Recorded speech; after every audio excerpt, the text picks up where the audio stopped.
Mesdames et messieurs, bonsoir. Merci d'avoir choisi RTI 1 à la une de ce 20h.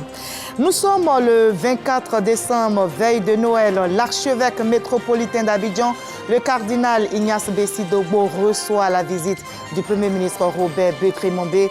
Le chef du gouvernement est allé féliciter l'homme de Dieu et lui traduit le soutien de l'État pour la réussite de sa mission à la tête de l'Église de Côte d'Ivoire. La coopération entre la Côte d'Ivoire et le Maroc se consolide. La ministre Miss Belmondo Dogo vient de signer un mémorandum avec le royaume chérifien. Ce mémorandum porte sur la lutte et la prévention de la traite des êtres humains. Il vise la protection, la réhabilitation et la réinsertion des victimes dans leur pays d'origine. En cette période de fête, on redouble de vigilance sur les routes. La sensibilisation s'accroît pour éviter les accidents. Le ministère des Transports en première ligne était face à la presse pour dévoiler ses actions. Les contrôles routiers seront désormais renforcés. Les véhicules vétustes seront retirés de la circulation et l'indiscipline des usagers sera sanctionnée. À quelques heures de la fête de Noël, les populations s'activent pour les derniers préparatifs. Le marché d'Agami a été pris d'assaut par les populations. Les articles les plus sollicités sont entre autres les jouets pour enfants, les vêtements et les produits vivriers. Notre équipe a fait une immersion dans cette effervescence festive pour vous. Soyez les bienvenus sur RTI 1. Il ne reste plus que quelques heures pour célébrer Noël. Eh bien, avant la veillée de prière, le cardinal Ignace Bessi Dogbo, archevêque métropolitain d'Abidjan, a reçu une note de marque. Le Premier ministre Robert Begré-Mambé est venu féliciter l'homme de Dieu et traduire le soutien du gouvernement pour la réussite de sa mission à la tête de l'Église de Côte d'Ivoire. Hervé Blé et Ulrich Adongon pour le reportage. Le Premier ministre Robert Begré-Mambé rencontre le nouveau cardinal Ignace Bessi Dogbo.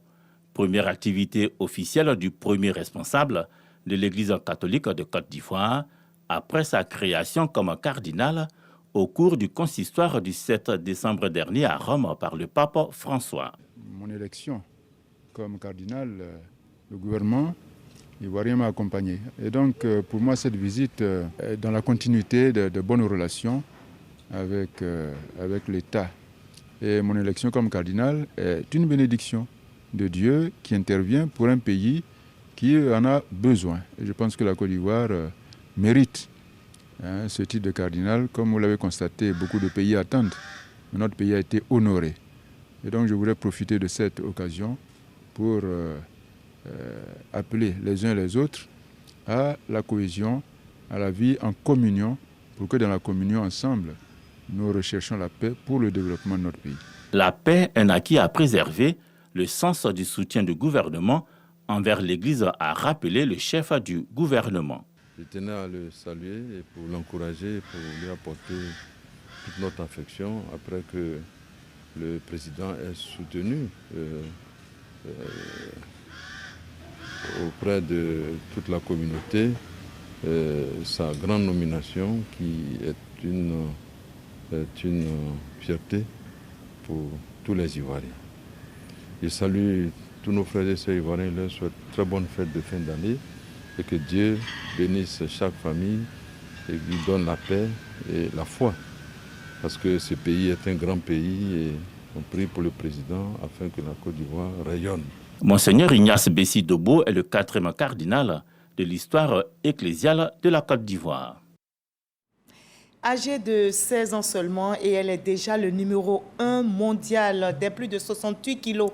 La taekwondoïste aussi Kimi Lorraine, courtisée par plusieurs nations européennes, opte pour son pays d'origine, la Côte d'Ivoire. Elle a été reçue par le Premier ministre Robert Begré-Mambé à sa résidence à Cocody. La championne est déterminée à offrir des médailles à son pays.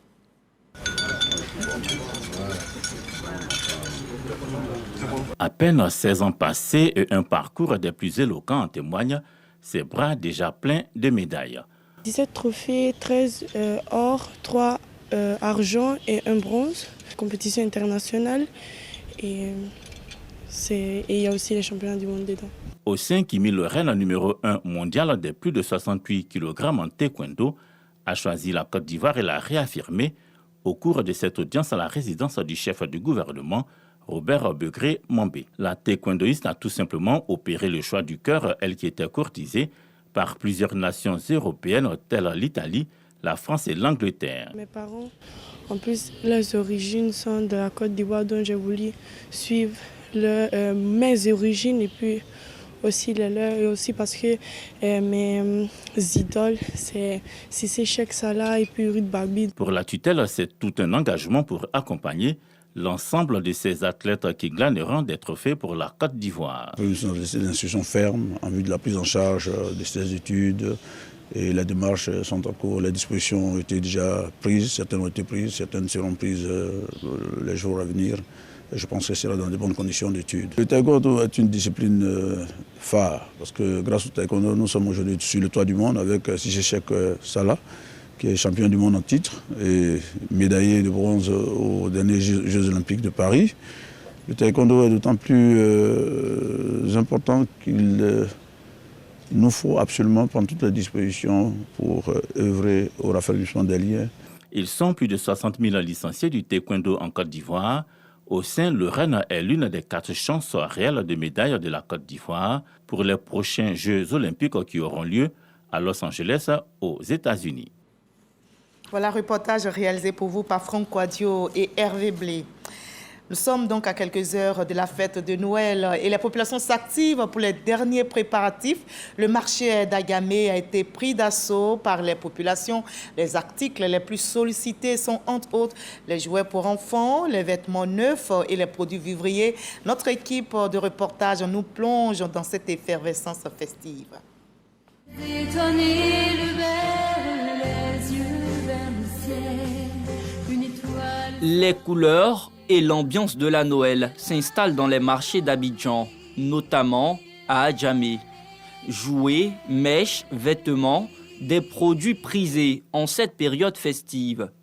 Les jouets en particulier attirent les parents, désireux de combler les rêves de leurs enfants. La Noël, c'est vraiment le temps de célébrer notre Seigneur Jésus-Christ. Donc nous profitons de ce moment-là pour manifester notre amour. Sans cadeau, les enfants ne sentent pas les fêtes. Et puis les tout petits sont encore dans la magie de Noël. C'est ce petit moment-là qui nous procure, nous parents aussi, de la joie. J'ai choisi des poupées. À chaque fois qu'on peut, on fait plaisir aux enfants. Dans les rayons des magasins de vêtements, l'effervescence est tout aussi palpable. Acheter des vêtements neufs reste une tradition incontournable. Tous veulent voir leurs enfants élégants, prêts à festoyer. On doit saper nos enfants, on n'a pas le choix, c'est une tradition. On tourne jusqu'à Noël arrive, on doit faire le bim-bim. Les boutiques de mèches ne sont pas en reste. La ferveur des Ivoiriens transparaît dans chaque allée. Ceux qui étaient à genoux là pour venir faire les achats, en tout cas, c'est pas facile. Ils ont tout augmenté ici. Certains commerçants voient leur volume de vente grimper. On a augmenté nos stocks de 30% par rapport à l'année passée. Parce que l'année passée, ça nous a donné le courage cette année d'augmenter la capacité pour satisfaire tous les clients. Quand d'autres n'hésitent pas à exprimer leur déception face à des résultats en deçà de leurs attentes. Il y a personne pour venir faire achat, c'est pas comment on fait. Donc on prie Dieu, le client n'a qu'à venir remplir. On a des marchandises, mais cette année-là, vraiment, ça n'a pas marché. Les clients ne sont pas venus beaucoup. La Noël, c'est aussi et surtout l'occasion de régaler les papilles.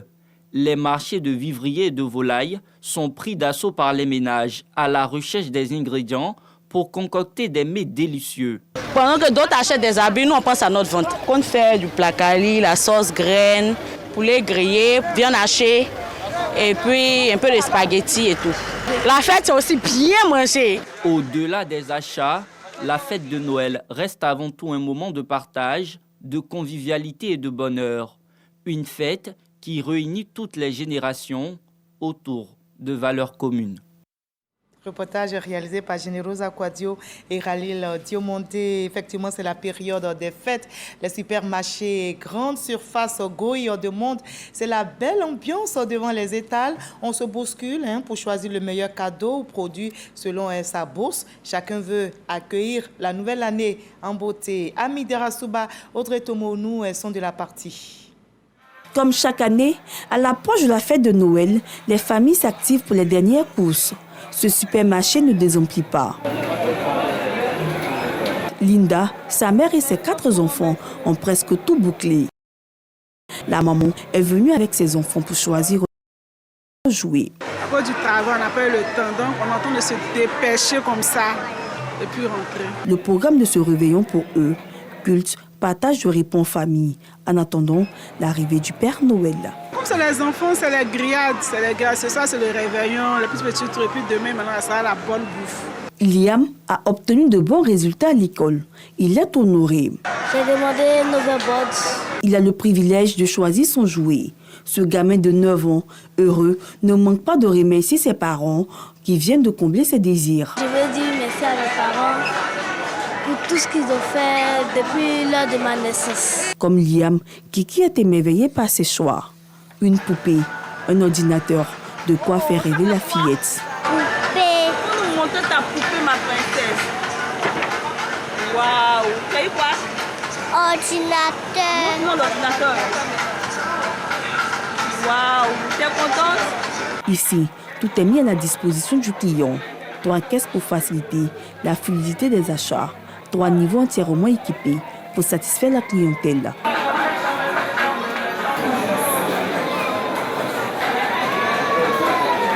Les échanges entre familles, amis et copains vont bon train pour trouver le cadeau idéal à offrir. Les enfants demandaient principalement des tablettes et puis des vélos.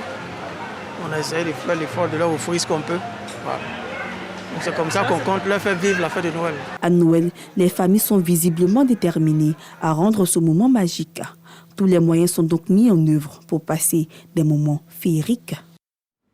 La magie de Noël s'empare de tout le monde. Noël, justement, qui rime avec partage.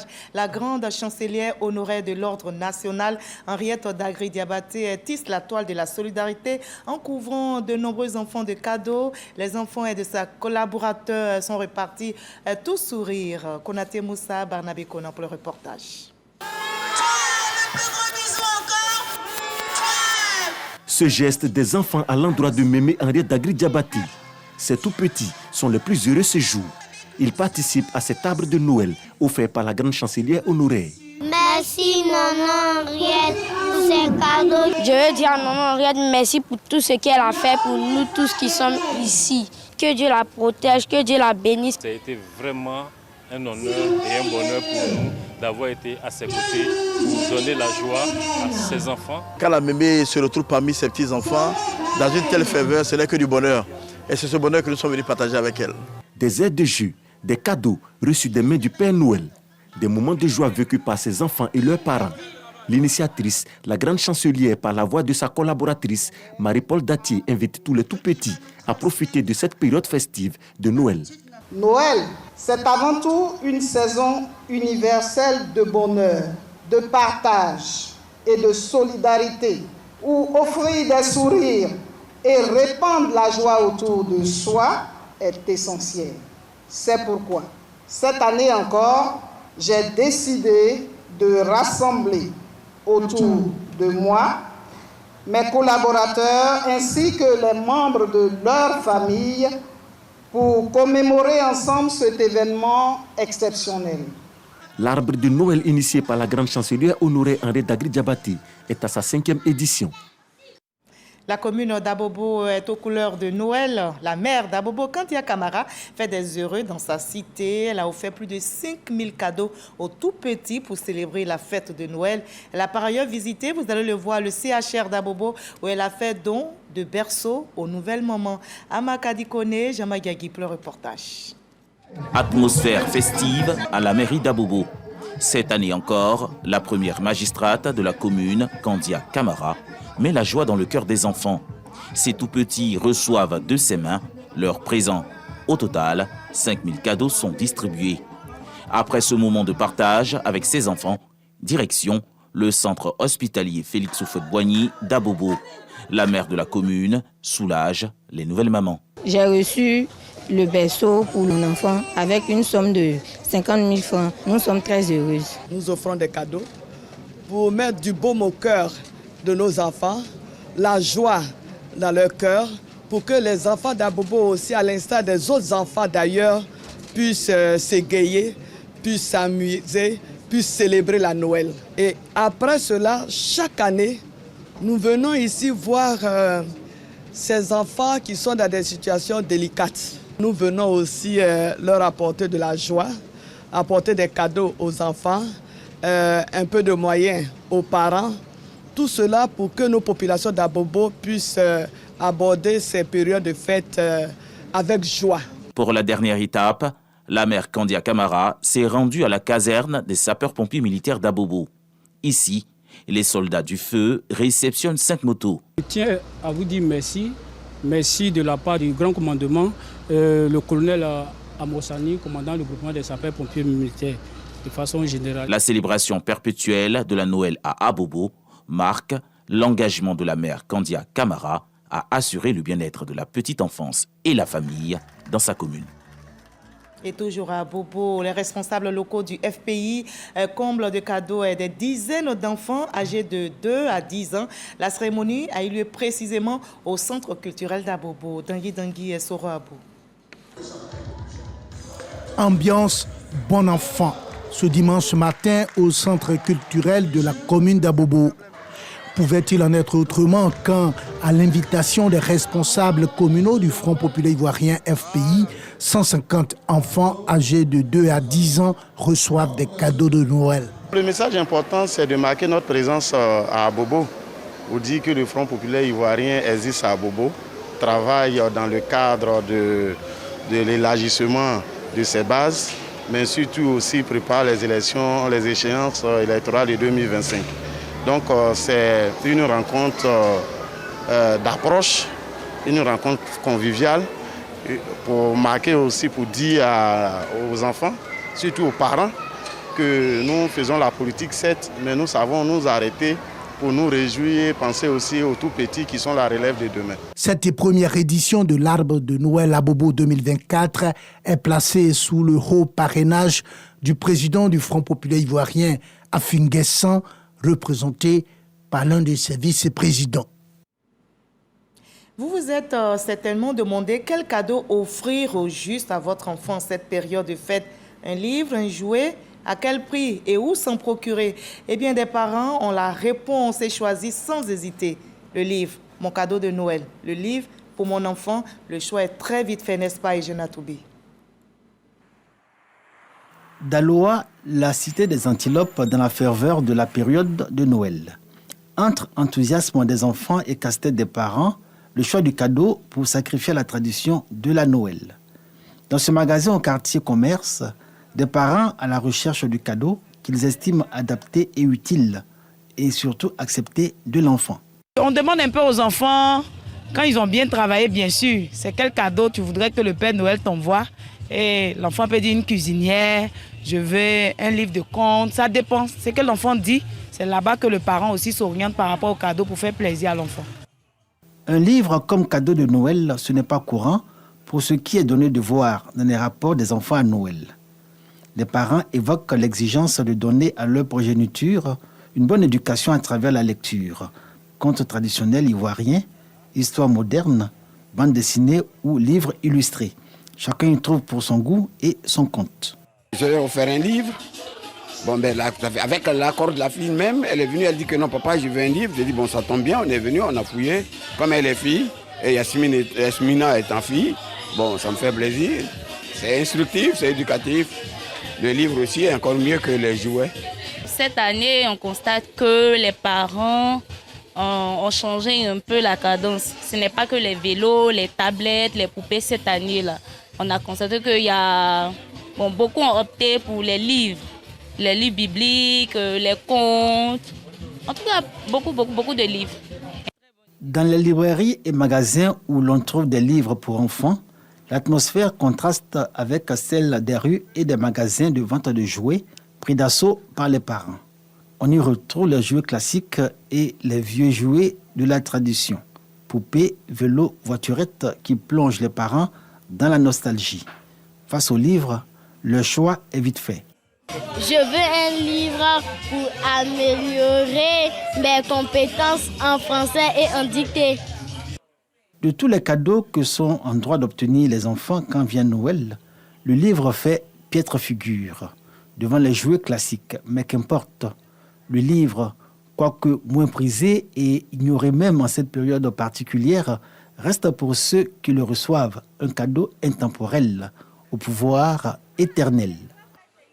Offrons le meilleur à nos enfants.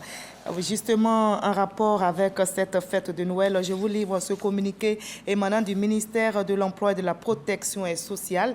Le ministère porte à la connaissance des populations vivant en Côte d'Ivoire que le mercredi 25 décembre 2024, jour de la fête de Noël, est déclaré jour férié et chômé sur toute l'étendue du territoire. Pour les signataires de la Convention collective interprofessionnelle, le jour de la fête de Noël est déclaré jour férié, chômé et payé, communiqué signé de Maître Adama Camara, ministre de l'Emploi et de la Protection sociale.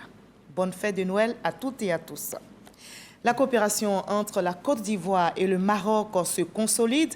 La ministre Miss Belmondo Dogo vient de signer un mémorandum avec le royaume chérifien. Ce mémorandum porte sur la lutte et la prévention de la traite des êtres humains. Il vise la protection, la réhabilitation et la réinsertion des victimes dans leur pays d'origine. Jamayagi.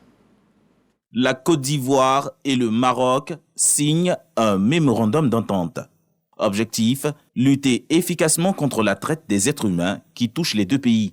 Ce fléau, caractérisé par le travail forcé et l'exploitation sexuelle, cible essentiellement les femmes et les enfants. Ce sont près de 474 victimes enregistrées par le Maroc entre 2017 et 2020.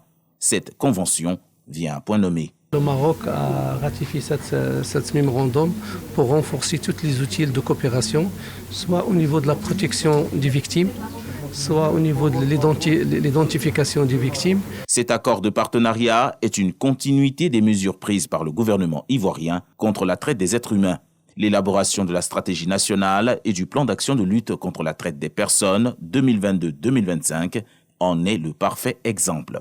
Cela est une vraie aubaine pour nos populations car elle permet non seulement de renforcer la coopération entre nos deux pays, mais aussi d'élaborer un plan d'action conjoint pour la mise en œuvre de ce protocole afin de lutter ensemble contre ces fléaux que sont la traite des personnes et le trafic illicite de migrants. Entre janvier 2017 et septembre 2024, ce sont plus de 15 000 migrants ivoiriens, dont 59 victimes de traite, qui ont fait le chemin retour grâce à l'initiative de l'OIM, Office international pour les migrations. Avec la signature de ce mémorandum d'entente, la Côte d'Ivoire et le Maroc renforceront également leurs compétences, notamment dans le domaine de l'hébergement temporaire et d'urgence des victimes.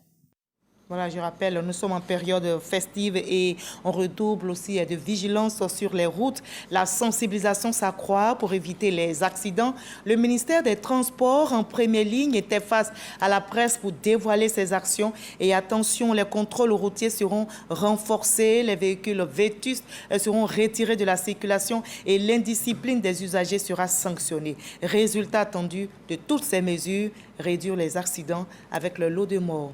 Léon Bro. Adzopé en août, Galibré en novembre et Issia ce mois de décembre. 3 accidents de la route, 71 décès et 44 blessés. En cause, surpoids et vétusté des véhicules, mauvais état de la route, mauvaise conduite. Révélation des enquêtes du ministère des Transports. Pour 90% des accidents, c'est le facteur humain qui est la cause. Ensuite, vous avez environ 5% des causes qui sont liées à l'état de la route et 5% au matériel, c'est-à-dire au véhicule.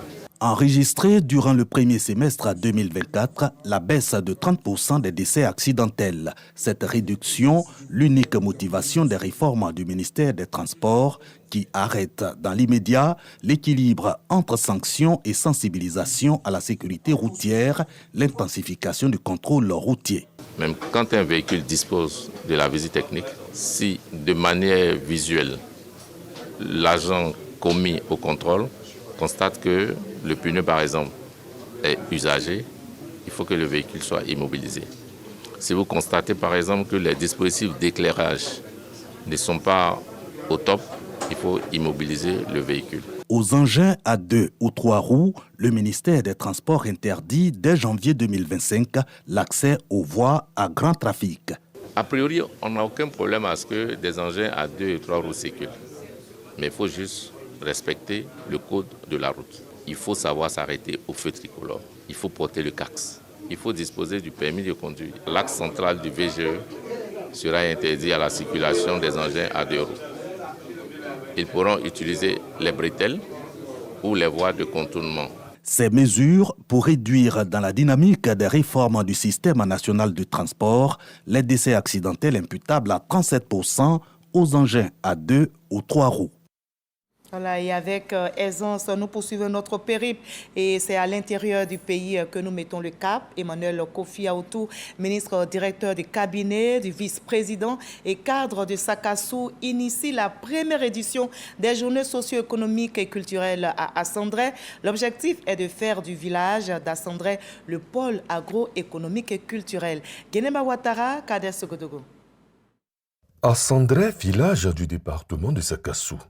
Cette localité où vivent plus de 5000 âmes vibre aux couleurs de la première édition des journées socio-économiques et culturelles de Sakassou dénommée Assandré 2024. Événement initié par le mouvement Uni pour Sakassou avec en tête le ministre directeur de cabinet du vice-président de la République Emmanuel Kofi Aoutou. Ces journées visent à faire d'Assandré le pôle agro-économique et culturel du développement durable de Sakassou. Je veux saluer le développement qui offre des opportunités d'emploi stables, en priorité à nos jeunes et à nos femmes pour leur autonomisation. Occasion pour Amadou Koulibaly et Amédée Kouakou d'appeler les populations à la paix, au vivre ensemble et de faire confiance au président de la République Alassane Ouattara dans sa vision de développement d'une Côte d'Ivoire unie et prospère. Si vous aviez eu l'idée d'organiser ces journées socio-culturelles, c'est pour mettre en avant les potentialités de cette belle région de Sakassou qui abrite le royaume de tous les Baoulés. Je veux juste dire à l'ensemble du Wanembo que le développement continue son chemin et que le développement va atteindre tous les hameaux de la Côte d'Ivoire. Mais pour cela, il faut qu'on ait confiance à son Excellence, Monsieur le Président de la République, Alassane Ouattara. Ce cadre d'échange a permis aussi au directeur général du Conseil Café Cacao, Yves Brahim Makone, d'inviter les populations à la pratique de la culture du cacao dans la zone avec les nouvelles techniques. Les membres du gouvernement et autres acteurs sont honorés pour leur contribution au développement du département de Sakassou. Des infrastructures scolaires, hydrauliques ont été inaugurées à cette occasion. La première pierre de la Fondation Les Parcs et Réserves de Côte d'Ivoire vient d'être posée. La Fondation, qui veut accroître sa notoriété, envisage de mobiliser davantage de financement pour la conservation durable des aires protégées dans notre pays. Ange Parfait Awa, Sephora Zegui, Zia Apollinaire. Ce coup de truelle marque le début des travaux de construction du siège de la Fondation pour les Parcs et Réserves de Côte d'Ivoire. De cet édifice sortira un bâtiment principal de R+3, regroupant des salles de réunion et des bureaux pour les agents. Il était impératif de concevoir un espace fonctionnel, inclusif et respectueux de l'environnement, en phase avec notre engagement pour la durabilité. Il est le fruit d'un processus collectif, rigoureux et orienté vers l'avenir. Le ministère de l'Environnement, du Développement durable et de la Transition écologique voit en ces efforts une avancée dans la protection et la préservation des parcs et réserves de Côte d'Ivoire. Grâce à vous, nos parcs nationaux bénéficient non seulement d'un appui financier solide, mais aussi d'une reconnaissance accrue au niveau national et international. Ensemble, nous pouvons bâtir un avenir où l'homme et la nature coexistent en harmonie, où chaque parc, chaque réserve sera un témoin vivant de notre responsabilité collective. Depuis sa création en 2003, la Fondation pour les Parcs et Réserves de Côte d'Ivoire s'impose comme un modèle en matière de financement durable pour la conservation des parcs nationaux. Voilà, fin de ce 20h. Merci à vous tous de l'avoir suivi. Notez que demain aura lieu la grande finale de la télé-réalité 1 à 12 au Sofitel Hôtel Ivoire. Voilà, je vous retrouve avec le même bonheur demain à 20h sur ce même plateau. Joyeux Noël dans la paix, dans l'amour et dans la joie. Restons surtout prudents.